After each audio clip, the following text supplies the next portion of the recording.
Well, hello, everyone. Welcome to the Molière. I even had some changes made.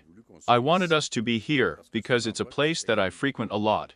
Because it embodies a revival momentum of the Latin Quarter of Montreal, which is very, very much the French soul of Montreal, that we would never want to leave. I had to face the obvious a few hours ago. I was pretending to myself that I didn't find that much is the election campaigns. I had to realize that I was very happy. Very glad it's going, very glad it's starting. And I wouldn't want it to sound like a warning to opponents, but you should never have done that in the spring. I am such a sucker for spring. I love spring so much. I like it, and I paid for a gym with Hugo Girard one morning, just to show him how it works in a gym. And now we're all set. Look, we're glad it's starting. There is a serious environment of this election campaign, we must tell ourselves. The American president, not only against Quebec, Canada, Mexico, all of his trading partners, adopts policies and multiplies threats that literally distill fear, and he seems to welcome it.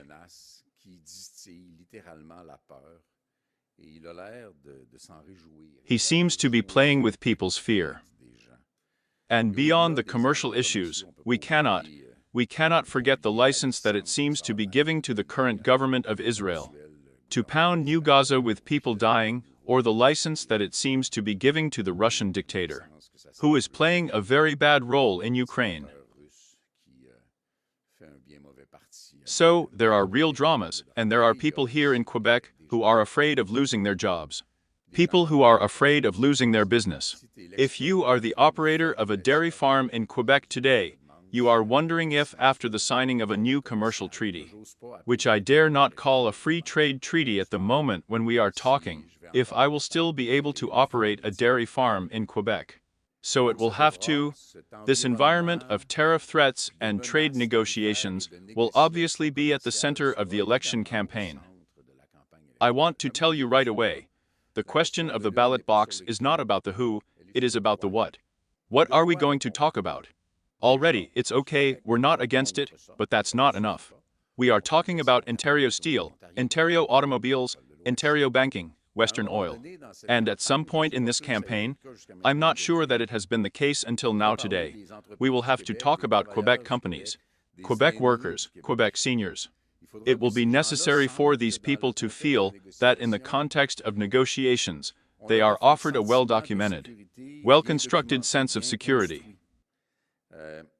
In this context, I want to immediately dispose of this issue, which has taken up less space, I am glad, of Canadian sovereignty.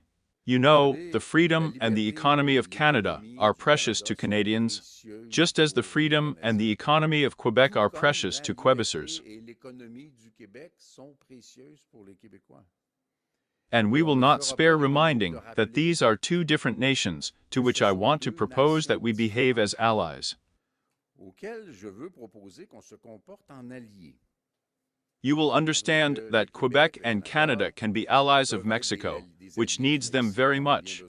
And there is a trend that is taking hold in Europe in a sustained way to behave as allies with the North American countries that have to deal with Donald Trump, whom I will continue to call by his name or by Mr. President, because despite everything, I don't think we can call the President of the United States by his simple last name as an all too familiar neighbor.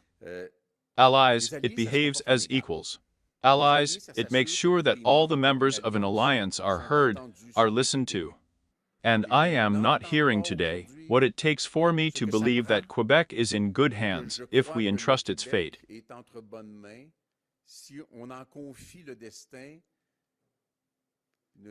Let's not reduce the importance of the negotiation that already takes place more or less discreetly if we impose fate on the decision that will be taken by others. In other words, why not have Quebecers' decisions made by Quebecers and by other Quebecers? With this in mind, it is essential that topics that have not been discussed, the date, mentioned a little. Some kind of no, don't worry about it. Who will not do the job? So here, I want to remind you of the importance for economic identity to economic prosperity. And the jobs of Quebec, the importance of lumber, the importance of milk, poultry, eggs, under the supply management regime. The importance, my God, how can I not insist, the importance of the arts and culture which in Quebec are defined, live, and have a singular economic weight, and more important than all the other sectors that I name. Aluminum, of course, which is practically only in Quebec, except for Timac in British Columbia, and which the Americans produce very little. Coastal fishing, which is very much a Quebec model on the North Shore, Gaspé and Madeleine. Although yes, it is also the case in Brunswick, and all around Prince Edward Island. Strategic minerals, the main phosphate reserves are in Quebec. This is very important. We are talking about electrification of transport, lithium too. Of course, there is little talk of electrification of transport to date. We talk a lot about the need to open up Western oil, wanting to make us believe that it will therefore be good for Quebec. There is no demonstration of this to date. I have not seen the first greater commitment for Quebec to embark on this extraordinarily expensive galley. I was in Drummondville with disaster victims yesterday, and then we'll have to admit that it's very, very expensive, climate change. Clean energy, the alternative to this evil pipe that we want to take across Quebec territory, through which we are going to take Quebec territory. And aerospace, which is emblematic because aerospace is as integrated in terms of supply chains with the United States as the automotive industry. In theory, we should always talk about the other when we talk about one, when we are not sure that it is Mr. Ford's data. But it seems to me quite important. I want to remind you at the beginning of the campaign that we want to approach with a positive attitude, an attitude of collaboration. Frankly, of collaboration. An attitude that I hope Quebecers will appreciate, perhaps a little nourished by the fact that, at its third election, this new iteration of the Bloc Québécois is perhaps a little more serene than we have known in the past. Maybe the people who speak for the Bloc are rendered with such a good character that you won't even believe it. I'm not promising anything. And I want to tell you that Quebecers have a hard time. To the point where the argument of fear will not be very effective with Quebecers. We say Quebecers are in a situation where fear no longer scares them. It's been used against us so much.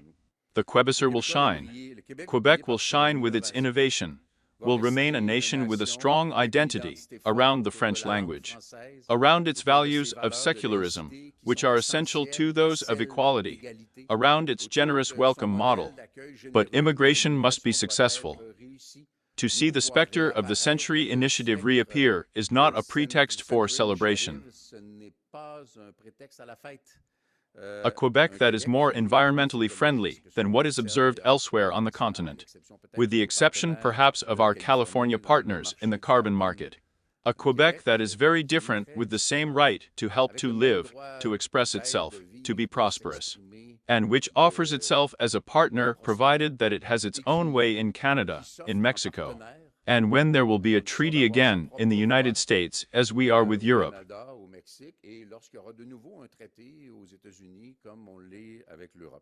So we welcome with great enthusiasm the finally beginning of the election campaign, which gives us the grace to be spring. And I want us to say together at the end of the campaign and throughout the campaign, with all that, for all that or despite all that, I choose Quebec. Thank you very much. We will now move on to the worst of the questions. A main question, a follow-up question. Simply, you name the same as the name of your media. Hello, Mr. Blanket, Michel Sabat, the Canadian Press. Are you, like your candidate Dennis Trudel, much more afraid of liberals than of Mr. Trump? You know, we are not a very authoritarian party in the Bloc Québécois. There is a great diversity of opinions. Dennis, in his constituency, surely has more to fear, for example, from the Liberals. He will do his own analysis, and there are other constituencies where they will have more to fear from the Conservatives. I could play the game of I'm not afraid of anyone, we're going to eat everyone. It won't happen there. There are going to be strategic issues, calculations, and each of us has our own opinion, and that's how we have discussions, and that means that at the end of the exercise, in general, we come out stronger and smarter. But do you feel that the Liberals are taking away votes from you? Then on the other hand, I slip in a second one.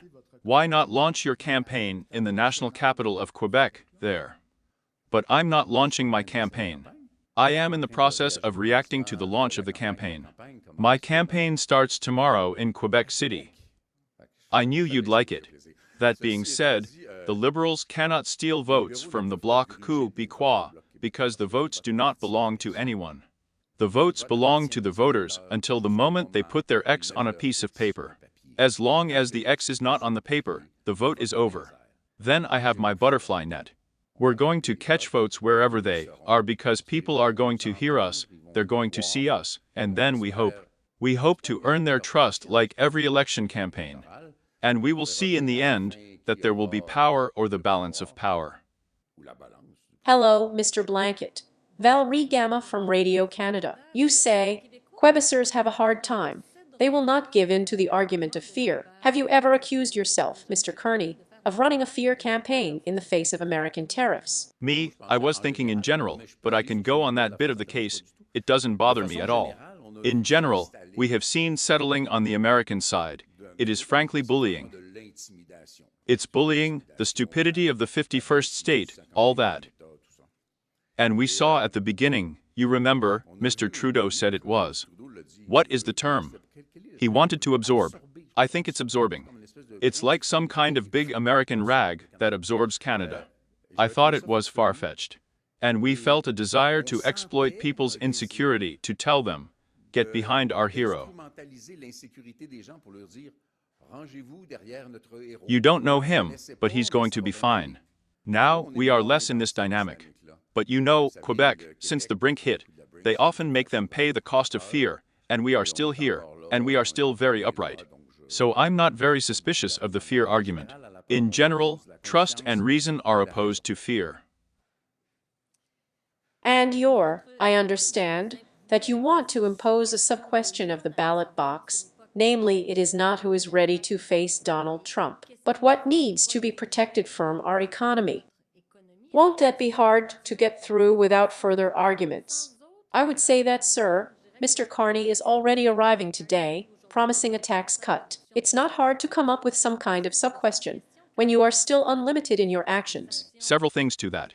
First, you say, if I had a sub-question of the ballot box, it is as if you affirm to yourself that there was a question of the ballot box that was fixed. It's over, there is someone who has decided, probably the intervention of the Holy Spirit, that the question of one is hair or notebook. I called it, a while ago, the tail trap. It's as if you were asking me to react by saying, do I like it better not to exist between the other two? But no. We don't run an election campaign to find out who is the most beautiful, the finest, who knows who is at mass, who knows. This is not an election campaign. An election campaign is about ideas. Everyone has their freedom, their life, their daily life, their preferences. The campaign must be about very, very concrete. Me, when people tell me don't be afraid about supply management, we're going to lower taxes, it takes oil. We're still here. It's not bits and pieces of Tory agendas that Mr. Carney seems to be borrowing, because the Tories don't have any. These are pieces of slogans. But it's going to take some concrete. You will see, because we tell you what the points and arguments will be. You will see that every day of the campaign, the Bloc Québécois will arrive with documented and precise proposals that will, I hope, oblige colleagues from other political formations to elaborate on what they propose. Because I am very suspicious, and I invite Quebecers to be very wary of the blank mandate. And read me without me committing to anything, and then I'll do anything, because I could say, I never said otherwise. I didn't say what I was going to do, I'm going to do what I want. With two opponents, Mr. Poilievre, whose program we know very little about. We know the character anyway, we've been skating on the same ice for a long time.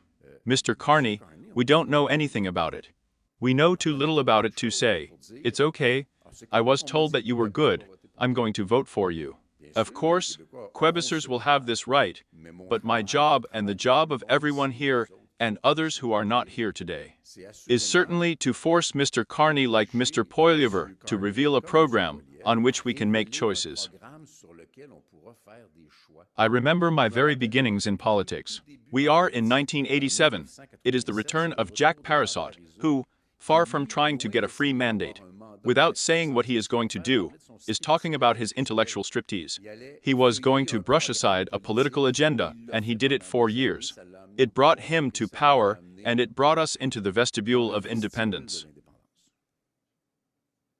Hello, Mr. Blanket. St. Fanny Marin from Devoyer. Are you all right? You are wonderfully well. It's scary. I wanted to ask you a question about a threat that you yourself identified in your comments earlier, that of the United States, tariffs. In such a context, don't you think that voters will be more inclined to vote for a national party, to stand up to Mr. Trump and his threats, than for a party like the Bloc Québécois, despite the proposals he is going to make? Is there a more national party than the Bloc Québécois? He's not present all over the country, you know. No, because the Quebec nation is not present everywhere in the country. But the Bloc Québécois is the most national of the parties that are on Canadian territory. And, again, it's not even original. If what is proposed is good for Quebec, we will be collaborators. We might even find ourselves with collaborators without whom they can do nothing, because it is possible. There are people smarter than me who think that we risk ending up in a minority parliament. Then there are people smarter than me who think that we could have the balance of power, whether we are 25 or 40.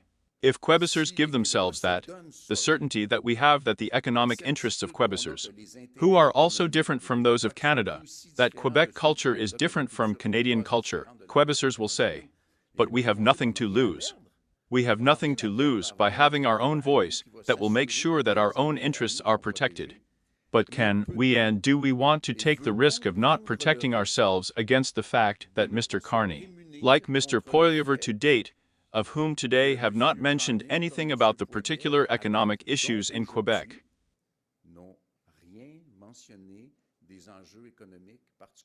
When I say drink, I know that I am talking to tens of thousands of Quebecers. And when I say supply management, I'm talking to tens of thousands of Quebecers. Then when I say fishing, I'm talking to thousands of coastal fishermen in eastern Quebec. Then when I talk about aerospace, I talk to thousands of workers in the industry. Has something very, very, very concrete. Very real people who fear for their jobs, and whom no one is coming to tell them today, or to whom no one is coming to tell today.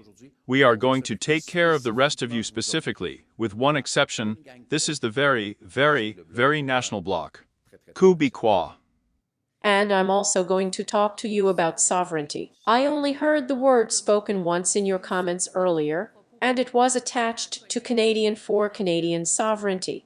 Yes, but I said the word independence too. Times two. What will it be? You have.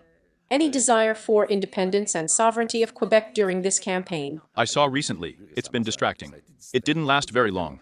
I had a chance because it ended with a temperament test, but you know, there is no person who has finished his third year B who doubts that I am an independentist or anyone here was an independentist. But there is also no one who thinks that the Bloc Québécois will organize a referendum on Quebec independence in the federal parliament in 2026. It's not likely anymore. Now, what do we have? We have an extraordinary opportunity as an independentist to contribute to the economic establishment, which will inevitably end around the middle of 2026. Because Donald Trump wants to have something to show to these people, to these voters, to whom he made promises before the midterm elections. Because he does not want to lose control of the chambers in the US Congress. And we too want it to be over in the middle of 2026 so that it will be behind us during the Quebec election, where the activists of the Bloc Québécois, or the people of the Bloc Québécois, will go to help the Parti Québécois in a perspective of sovereignist government in Quebec City. And there, once there is a sovereignist government in Quebec City, it is presumably Paul who will establish his strategy well. And we will be in support of that. So we're in the best position to set the table. Those who said, I heard it, Quebecers would have to do that. Quebecers would have to lose their jobs because of envy to be angry with Canada. I have never been one of those who think that people have to suffer to choose sovereignty. I am one of those who think that people must have confidence in themselves. They must have confidence in the spokespersons for the idea of sovereignty because they will have behaved responsibly to say, When the big question comes, we trust these people. And our job right now is going to be to build trust and a favorable economic environment. Next question. Thank you. Hello, Mr. Blanket, Canyon, CBC. Your party was leading or dominant in polls in Quebec right up to the resignation of Justin Trudeau. And you seem to have sort of slumped behind the Liberals since then. What will you do to reinsert yourself into this conversation about who is best to tackle Donald Trump's economic threats? I read Newton. What goes up goes down. If that's good for me, that's good for Mr. Carney. Let's see. Okay. And you've been talking about pipelines a lot, and how they have no place in Quebec. This is not new for you. We've talked about this a lot. Recently, Quebec Premier François Legault started saying that maybe public opinion in Quebec is shifting on this issue. And he would be ready to start talking about pipelines if there is a broad social acceptability on this. Why do you think he started saying this, and I guess why don't you agree with him? Because I don't.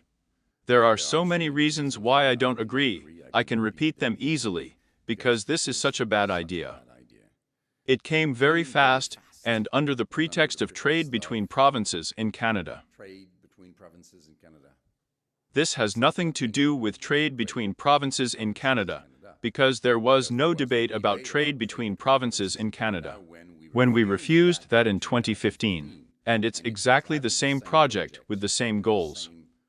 The idea for Western Canada is to unlock Canadian oil and gas in order to have the price of Canadian oil and gas go higher and reach the same level of price as oil and gas from anywhere else in the world. One of the first things that this would do, by the way, is make the gas at the pump more expensive in Quebec because the drum,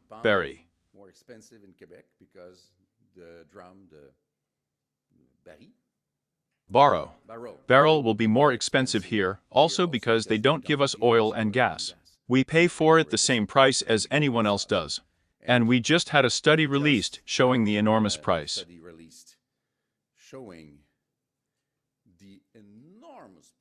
We're speaking thousands of dollars a year for each family, each household, to pay for the damages of climate change, which some people, both other leaders, seem to believe that do not exist, cost nothing. Which some people, both other leaders, seem to believe that do not exist, cost nothing. So the idea is, please, help us exploit oil and gas from Western Canada that will give you nothing.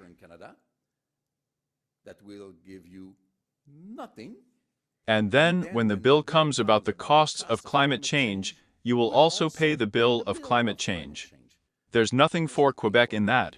And when you speak about energy, selling energy, for Quebec, it's not from west to east, it's from north to south. It's not from west to east, it's from north to south. And what we sell to our American friends in New England is clean energy, is green energy. And this is much more the future of Quebec than any other form of energy. In 2023, about $30 billion were generously given to the oil and gas industry, which does not need it. 7 of those billions of dollars came from the pockets of families in Quebec. And this money was not spent in our economy, in clean energy, in agriculture, or aluminum, or lumber wood, or innovation, research, technology.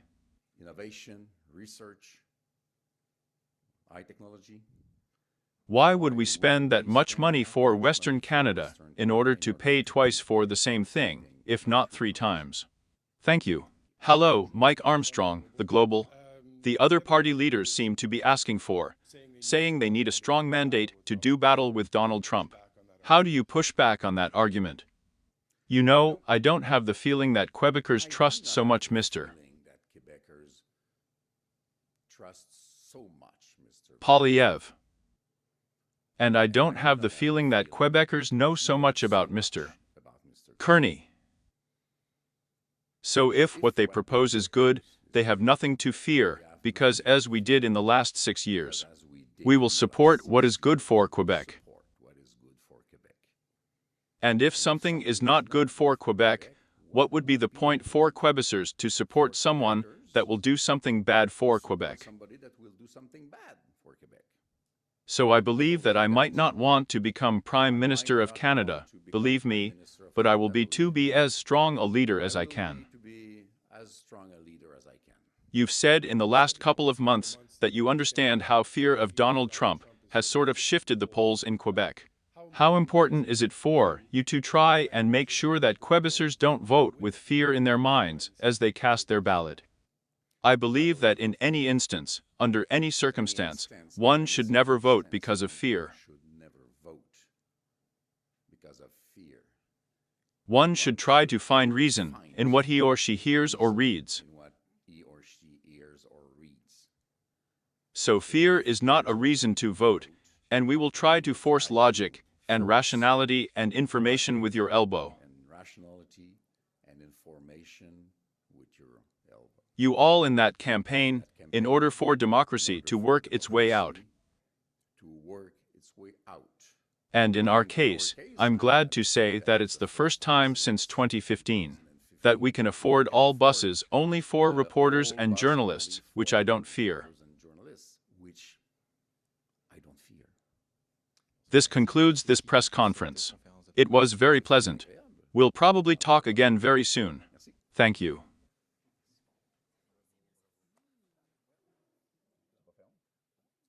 There is.